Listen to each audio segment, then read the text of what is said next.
Welcome to cooking it simple. ഞാൻ Jessy. ഇന്ന് എത്തിയിട്ടുള്ളത് ഒരു ഈസി ആയിട്ടുള്ള ക്യാരറ്റ് കേക്കിൻ്റെ റെസിപ്പി ആയിട്ടാണ്. മിക്സിയിലിട്ടിട്ട് അരച്ചിട്ട് എളുപ്പത്തിൽ ഉണ്ടാക്കിയെടുക്കാൻ പറ്റുന്ന ഒരു കേക്ക് റെസിപ്പിയാണിത്. ഇത് ബീറ്ററിലൊന്നും അടിക്കേണ്ട ആവശ്യമൊന്നുമില്ല. നല്ല സോഫ്റ്റ് ആയിട്ടുള്ള, നല്ല ഹൈറ്റുള്ള, നല്ല ഫ്ലേവറുള്ള ക്യാരറ്റ് കേക്ക് ഈസി ആയിട്ട് ഉണ്ടാക്കിയെടുക്കാം. വീഡിയോ ഇഷ്ടപ്പെടുന്ന ഒന്ന് ചാനൽ സബ്സ്ക്രൈബ് ചെയ്യണം. ഇതിനായിട്ട് ഞാൻ 2 ക്യാരറ്റ് എടുത്തിട്ടുണ്ട്. മീഡിയം വലിപ്പത്തിലുള്ള ക്യാരറ്റാണ്. അതിൻ്റെ തോല് കളഞ്ഞിട്ട് ഇതുപോലെ കഷ്ണങ്ങളാക്കിയിട്ട് റെഡിയാക്കി വെച്ചിട്ടുണ്ട്. ഇതിപ്പോൾ നല്ല കളറുള്ള ക്യാരറ്റാണ് ഞാൻ എടുത്തിട്ടുള്ളത്. മിക്സിയുടെ വലിയ ജാറിലേക്ക് ഞാൻ 1 കപ്പ് പഞ്ചസാര ഇട്ട് കൊടുക്കുന്നുണ്ട്. അതുപോലെ തന്നെ 1 കപ്പ് അളവിൽ ഓയിൽ എടുത്തിട്ടുണ്ട്. സൺഫ്ലവർ ഓയിൽ തന്നെയാണ് എടുത്തിട്ടുള്ളത്. അതും കൂടെ നമുക്ക് ഈ ഒരു ജാറിലേക്ക് ഒഴിച്ചു കൊടുക്കാം. മുട്ടയുടെ ആ ഒരു മണമൊന്നും ഇല്ലാതിരിക്കാനായിട്ട് ഞാനൊരു 1/2 ടീസ്പൂൺ വനില എസൻസും കൂടെ ഇതിലേക്ക് ചേർക്കുന്നുണ്ട്. അതിനുശേഷം നമ്മൾ എടുത്തു വെച്ചിട്ടുള്ള ആ 2 മീഡിയം വലിപ്പത്തിലുള്ള ക്യാരറ്റ് കഷ്ണങ്ങളാക്കിയതിലേക്ക് ഇട്ട് കൊടുക്കാം. ക്യാരറ്റ് വേറെ വേവിക്കൊന്നും വേണ്ട കേട്ടോ, പച്ചയോടെ തന്നെയാണ് ചേർക്കേണ്ടത്. പിന്നെ 3 വലിയ കോഴിമുട്ട ഇട്ട് കൊടുക്കാം. റൂം ടെമ്പറേച്ചറിലുള്ള കോഴിമുട്ടയാണ് ഞാൻ എടുത്തിട്ടുള്ളത്. അതിനുശേഷം ഇത് നമുക്ക് നന്നായിട്ടൊന്ന് അരച്ചെടുക്കാം. തീരെ കട്ടയൊന്നും ഇല്ലാതെ വേണം അരച്ചെടുക്കാനായിട്ട്. നന്നായിട്ട് ബ്ലെൻഡ് ചെയ്തിട്ട് എടുക്കുക. നിങ്ങൾക്ക് വേണമെന്നുണ്ടെങ്കിൽ ഒരു വലിപ്പമുള്ള കണ്ണിയിലുള്ള അരിപ്പയിലൂടെ ഇതൊന്ന് അരിച്ചെടുക്കാം. അപ്പം വലിയ കഷ്ണങ്ങളൊക്കെ ഉണ്ടെങ്കിൽ പോയി കിട്ടും. ഈ ഒരു പാകത്തിലാണ് അടിച്ചു കഴിഞ്ഞാൽ ഉണ്ടാവുക. ഞാൻ വേറെ ഒരു പ്ലേറ്റിലേക്ക് 2 കപ്പ് മൈദ എടുക്കുന്നുണ്ട്. 250 ml കപ്പാണ് ഞാൻ എടുക്കുന്നത്, 1 കപ്പ് എന്ന് പറയുന്നത്. അപ്പോൾ 2 കപ്പ് മൈദ, അതായത് 250 കപ്പിൽ മൈദ പറഞ്ഞാൽ 125 ഗ്രാമിൻ്റെ അടുത്താണ് ഉണ്ടാവുക. അപ്പോൾ 2 കപ്പ് എന്ന് പറയുമ്പോൾ ഏകദേശം 250 ഗ്രാം ഉണ്ടാവും. ഇനി ഇതിലേക്ക് നമുക്ക് 2 ടീസ്പൂൺ അളവിൽ ബേക്കിംഗ് പൗഡർ ഇട്ട് കൊടുക്കാം.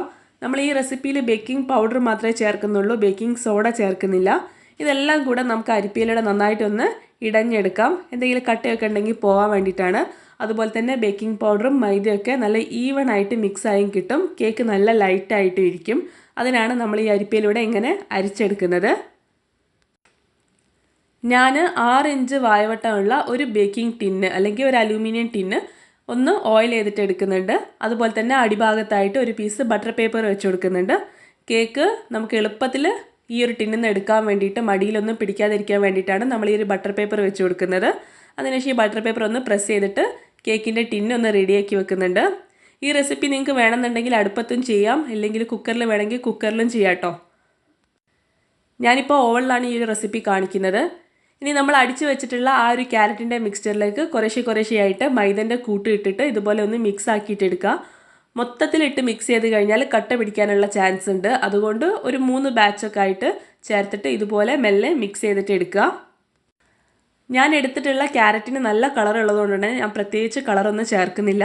ഇനി നിങ്ങൾ എടുക്കുന്ന ക്യാരറ്റിന് കളർ ഇല്ലയെന്ന് തോന്നുകയാണ്, നിങ്ങൾക്ക് കൂടുതൽ കളർ കേക്കിന് വേണമെന്നുണ്ടെങ്കിൽ ഓറഞ്ച് ഫുഡ് കളർ നിങ്ങൾക്ക് ചേർത്ത് കൊടുക്കാം.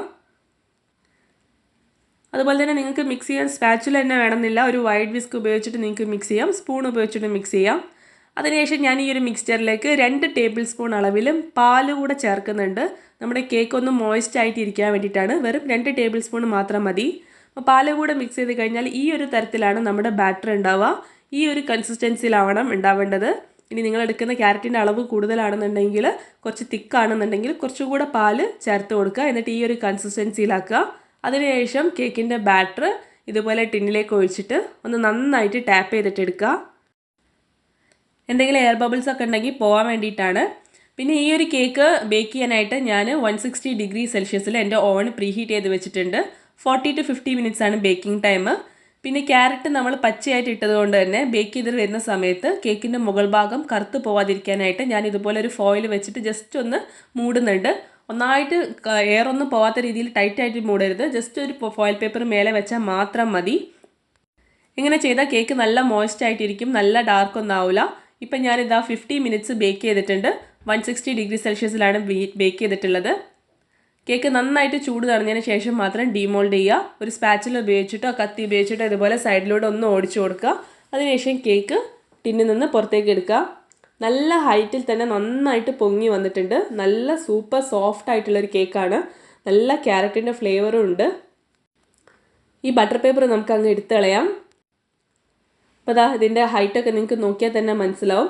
ഇനി നമുക്ക് എന്താ ചെയ്യേണ്ടതെന്ന് വെച്ച് കഴിഞ്ഞാൽ ഇതിൻ്റെ മുകൾ ഭാഗം അങ്ങ് കട്ട് ചെയ്ത് കളയാം. അതിനുശേഷം ബാക്കി വരുന്ന ഭാഗം നമുക്ക് 3-4 ലെയറായിട്ട് കട്ട് ചെയ്തിട്ട് എടുക്കാം. അതിനുശേഷം നിങ്ങൾക്കിത് ഐസിങ് ചെയ്യാം. ഇത് ഐസിങ് ചെയ്യാതെ നിങ്ങൾക്ക് വെറുതെ ചായൻ്റെ കൂടെയും കഴിക്കാം കേട്ടോ. നല്ല സോഫ്റ്റുള്ള കേക്കാണ്. എല്ലാവരും ട്രൈ ചെയ്തിട്ട് ഫീഡ്ബാക്ക് അറിയിക്കുക. അപ്പോൾ പുതിയൊരു വീഡിയോ ആയിട്ട് കാണുന്നവരെ എല്ലാവരും സേഫായിട്ടിരിക്കുക. Thank you for watching.